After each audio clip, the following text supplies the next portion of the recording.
Hello and welcome to a somewhat different YesAuto video, a bit less formal, a bit more fly on the wall documentary if you like, about this Honda E all-electric car.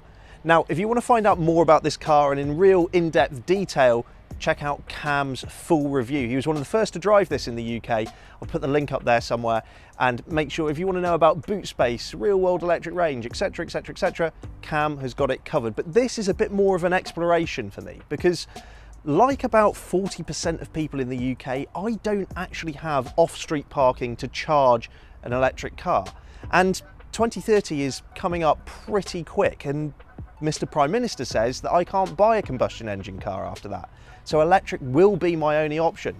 And I know infrastructure's changing and there's lots of caveats that we'll go into through this video. But in 2021, is an all-electric car a real proposition for someone like me?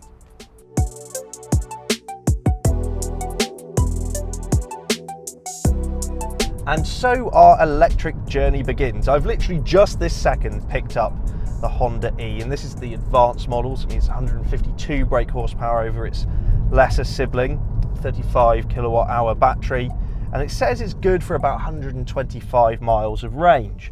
Looks are subjective, but I really love this car's appearance.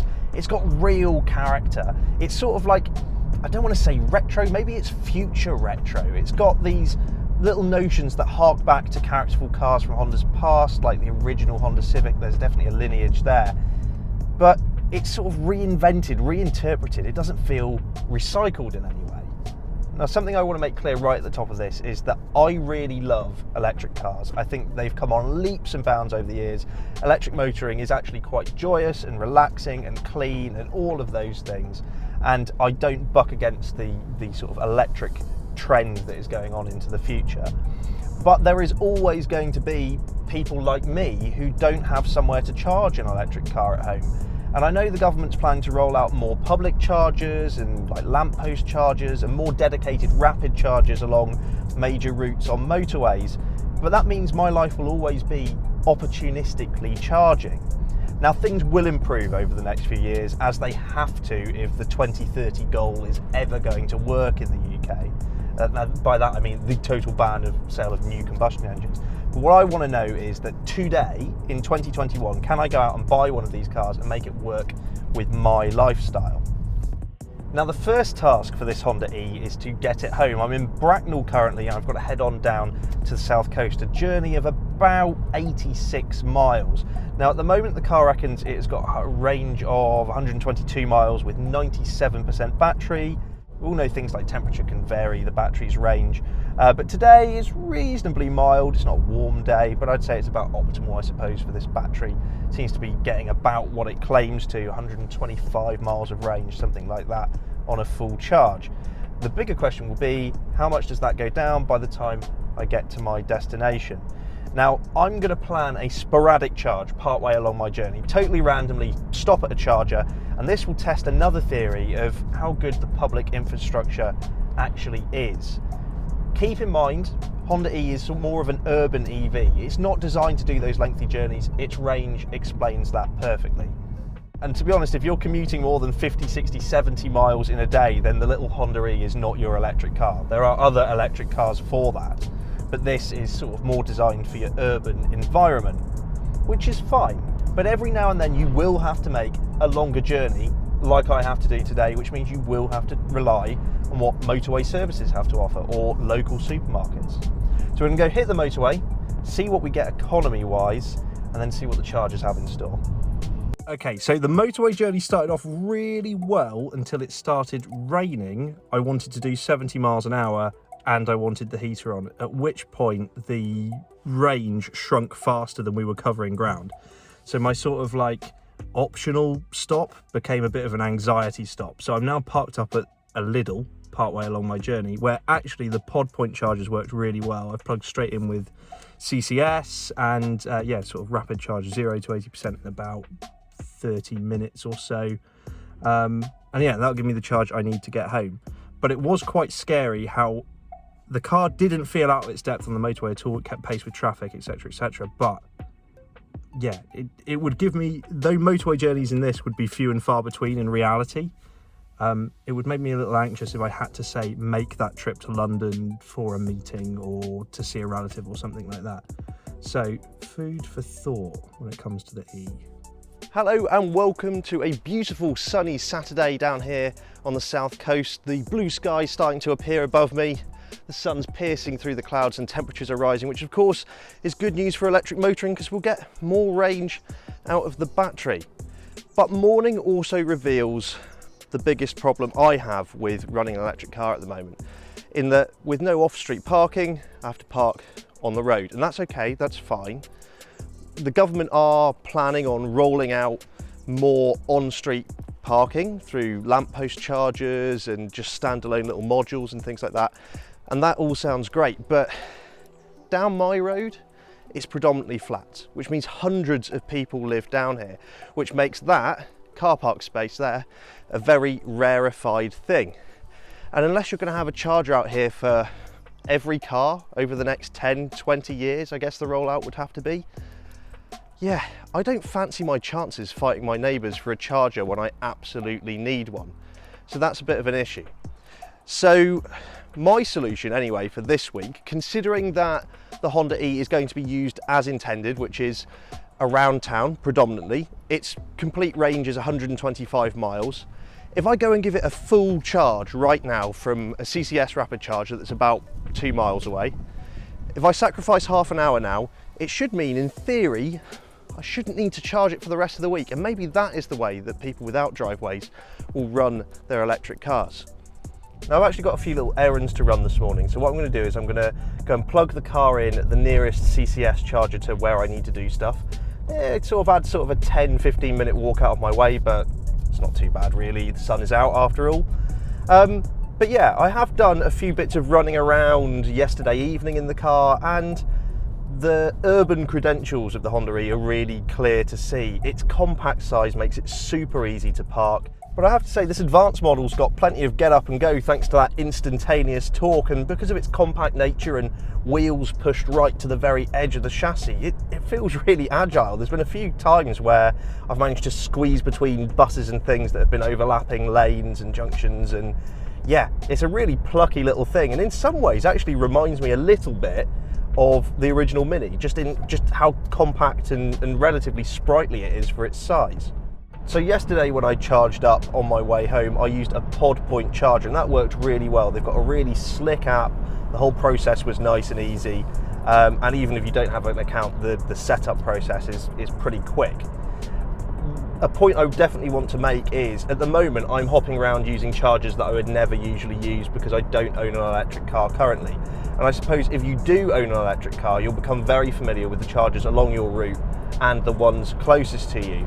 And by extension, you'll already have accounts for those. So sort of this faff of setting things up becomes a bit obsolete after you've owned the car for a couple of weeks. However, it's definitely worth saying that some companies are better at supplying electricity than others, and all of them have varying charges and rates. I'm heading to a BP Polar charger, which from past experience with me have been a bit hit and miss. However, I think it's been about 6 months since I've last used one, and I'm reliably told that this is a brand new one they've just installed. So let's go and see what has potentially improved.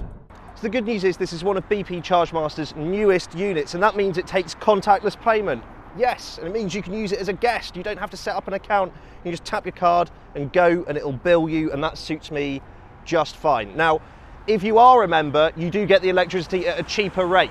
Me running this car for a week or so, I'm glad I don't have to deal with that faff, but of course, if this was a regular stop for me, I'd sign up for an account and get cheaper electricity. But I guess let's see how easy this actually is to use. I'm a guest. Okay, it's given me some pricing options. Accept, tap my card. It's having a think about it. Still thinking about it. The card is being verified. Excellent, good. Doesn't mean I'm bankrupt. Okay, select your charger. I need a CCS charge, please. Pop the little hatch on the E. Connect your vehicle. One of these.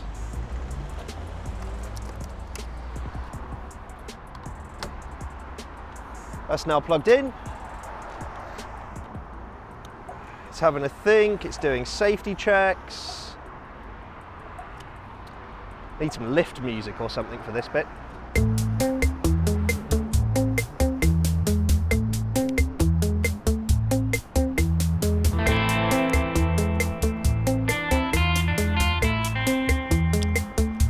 Safety check okay. We're good to go. So it's given me this standard payment of £1.50, and I guess it's going to add to that as we go on the longer time we're here. We're at 49% battery now. I want to get a good amount of battery in here because I think I could probably get away with not charging for the rest of the week, which I think I could actually live with. Okay, so I've left the car charging for just under an hour. It's added 15.3 kilowatt hours. It's given me about 97% battery and a predicted range at the moment of 97 miles, which theoretically, darting around town sort of for the rest of the week, that should be perfectly fine. So in theory, I shouldn't have to come back and charge here, and I can just go about enjoying electric motoring as hassle-free as a combustion engine. Fingers crossed. Okay, quick stop at the local Tesco to pick up milk, bacon, all those generic things for tomorrow morning. But one of the big benefits of coming to shop here is that Volkswagen have supplied most Tesco's with chargers. I don't know whether it's part of their penance for Dieselgate, but they're all Volkswagen branded and supplied by PodPoint, who we've had good experiences with so far in terms of charging. Better still, they don't cost anything to use. So whilst 7 kilowatts doesn't get a lot into this car in the time it takes me to run into the shop and come back, it pretty much covers my journey here, so it's a bit of free motoring. So we've hit the 1 week mark of running the Honda E, and whilst I've had other cars in to test over the past week, I've kept all of my sort of personal mileage in the Honda E, because of course we want to find out what it's like to actually live with. Now, there have been pros and cons, and I'm going to start with the cons because the pros far outweigh them. In fact, I've sort of fallen in love with the car a little bit, but there are some shortcomings to be aware of. And the biggest one for me has to be that range anxiety whenever you hit faster roads or motorways. Okay, yes, the Honda E is designed for the urban environment. That's why, barring going to pick it up, I've kept it in and around town, and that's what it's done. It's gone forwards and backwards to the shops, it's dropped stuff off, it's done little errands and things like that. And by and large, I haven't actually needed to plug it in, barring the opportunistic charges, which are far more optional than anything. One charge for the week seems to suit me just fine, which is sort of the point of this video, to find out whether we can actually last without having home charging. However, even if you do live local to work and don't really touch the motorway, there will be those occasional times where you need to take an extended journey for whatever reason. And that makes me a little bit nervous in this car. Now, of course, that's not to poo-poo electric cars for doing the same thing in general, because of course there are electric cars with bigger ranges than the Honda E, and maybe something like a Peugeot 208 with its 200-mile range be a bit more reassuring and just give you that peace of mind. The other snag with the Honda E is boot space. I think anyone, even people who own this car, will tell you that the boot is far from ideal. It's 171 litres because the electric motor sits under the floor, so it takes up a lot of space back there. It's okay for a handful of shopping bags, and I guess if you're doing a weekly shop, you just about squeeze everything in there for maybe a couple or a young family. But generally, space is a bit tight, and it gets worse because there is nowhere to store the plugs and chargers for the car. So again, if you're like me, you don't have anywhere to keep those at home, they're always in the boot, which is a bit of a negative, I have to say. The back seats that are really only suitable for children have become more of a storage shelf for me over the past week.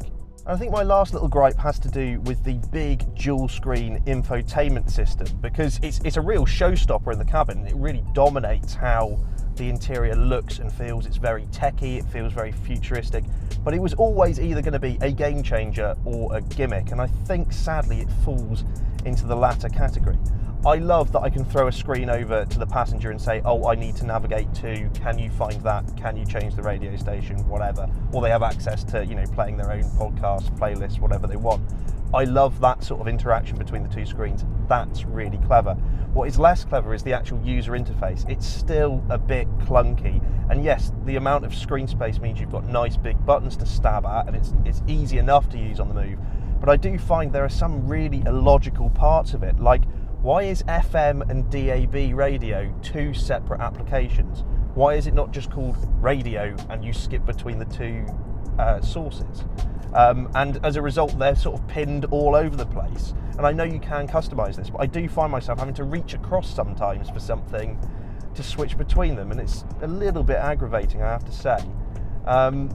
Yeah, the screens are very cool, and I'm sure if you've got kids, they'll be absolutely bemused by that. In fact, I was parked up the other day and there was a teenager who walked past and said, "Wow, isn't that the electric car you can play an Xbox in?" And yes, you can. It's got HDMI socket and a 3-pin plug, so you know, if you were brave enough to carry an Xbox on your lap, you could use the screens for all sorts. It's really clever. I don't want to be putting a downer on the technology in here, but I just think its execution is not as good as it could be. Okay, so what do I love? Well, firstly, the Honda E is a real feel-good car. I mean, regardless of everything else about it, when you sit behind the wheel and you're sort of quietly bumbling along, the way people smile, nod, point, ask questions about it, just the way it looks when you glance over your shoulder when you park it up, it makes you feel good. It's a happy little car, and I would actually really like to own one of these, I think, as a proposition if it could click into my life just about. Yeah, it's a nice thing to have in your pocket. The other great thing about the Honda E is that it's just the perfect urban companion. It's got this tight little turning circle. It's crazy. It's like a London taxi. It sort of pirouettes round on its back wheel. It's super easy to park thanks to its compact proportions, really good visibility. I love the fact that I'm tooling around town and urban environments with no emissions coming out the back of the car. Very eco-friendly, very affordable to run, it has to be said as well. It's got that immediate torque to sort of nip up and through gaps in traffic. It's just, yeah, I really like it. For around town, the range is really predictable. I know if it says it's got 25 miles left, it's going to do pretty much 25 miles. It's like the polar opposite, where it feels a bit alien on the motorway. It is tailored to perfection for town driving. It really is that brilliant. Cameras. Lots of people have been asking me about the cameras. Have I adapted to them? Are they annoying? Well, I have to say the visibility is actually better out of these cameras than they would be standard wing mirrors. There's a slightly wider angle to them. And yes, it did take a bit of getting used to just for your eyes to zero in on the right locations and things like that. But I think overall, if we're talking about the function of a mirror and being able to see out of the car, they're brilliant. But the best thing about them is that they boost visibility at night. You might catch the glare of a headlight in a wing mirror at night, but on the cameras, it's a very clear and distinctive picture because obviously it adjusts to enhance the picture. And it means your visibility overall is better at night, particularly from this switchable central mirror. So here we are back at my local CCS rapid charger that I said was about 2 miles away from where I live. And this is actually the first time I've been back here in, well, just over a week now. And yeah, I've managed to get away with not really having to do a full charge on the Honda E, because the whole purpose of this experiment is to see whether I could live with a car, live with an electric car without having off-street parking to charge it. Now, of course, for them to be used as designed, you would plug in at home, you'd start every day with 100%, range anxiety becomes a thing of the past, etc, etc. But that isn't everybody's reality, and it's not just me. There's a lot of people that just isn't possible at the moment. But here in 2021, I would say if I were to use this Honda E for predominantly urban use, which is what I've tried to do this week, I could just about get away with it, you know. To sacrifice half an hour at a rapid charger that's not too far away, I can go grab a coffee or go for a walk or something like that. To do that once a week is perfectly adequate. I think it becomes more of a stretch, particularly with a Honda E, if you commute more than 10 miles in each direction to work, particularly on motorways, because we know that range really does start to drop off. If I had to do this more than once a week, I'd say that becomes more of an inconvenience than it is, you know, the benefits of running an electric car for me personally. And yeah, but it's been an interesting experiment. Obviously, if you were to go further afield, there are other options out there. I've mentioned the E208 in this video already. There's of course the ever popular Tesla Model 3, which has access to the supercharging network, and that's probably your best option if you're doing regular commutes in an electric car. And you know, the superchargers are so fast and so frequent, that might even be a very good option if you don't have a charger at home. As for the rest of us in other brands of cars that use more public networks, we've seen BP Polar, or this in this instance has been great. I love the contactless, it's been quick and easy, and yeah, I'm all for having as little faff as possible, and this particular local charger has been spot on. I mean, even 6 months ago, I don't think the chargers were up to the standard that they are now, and hopefully that's something that improves as time goes by. So yeah, it's been an interesting experiment. The Honda E goes home tomorrow after about a week and 4 days. I've tried to use it pretty consistently, and I think the car's great. I think for someone, my mum is probably the prime candidate for something like this. I mean, she works and lives locally. She doesn't have access to off-street parking, but to come and park up here and grab a coffee isn't too much of an inconvenience for her. So yeah, it is possible, but it definitely needs a degree of thought before people simply take the plunge. And I think definitely more infrastructure investment is needed. And I know that's planned, but you know, the government haven't proven themselves to be the best at executing things over the past few years. So we'll see how that goes. But yeah, I've been impressed with the Honda E. I'm more impressed with how far the charging systems have come along over the past 6 months since I've regularly run electric cars. And yeah, I think with a bit of careful planning, maybe the switch to electric isn't all that far away for me. Head to YesAuto.com for the latest car news and reviews, and don't forget to check us out on social media. We're in all the usual places such as Facebook, Twitter and Instagram. Simply search for YesAuto.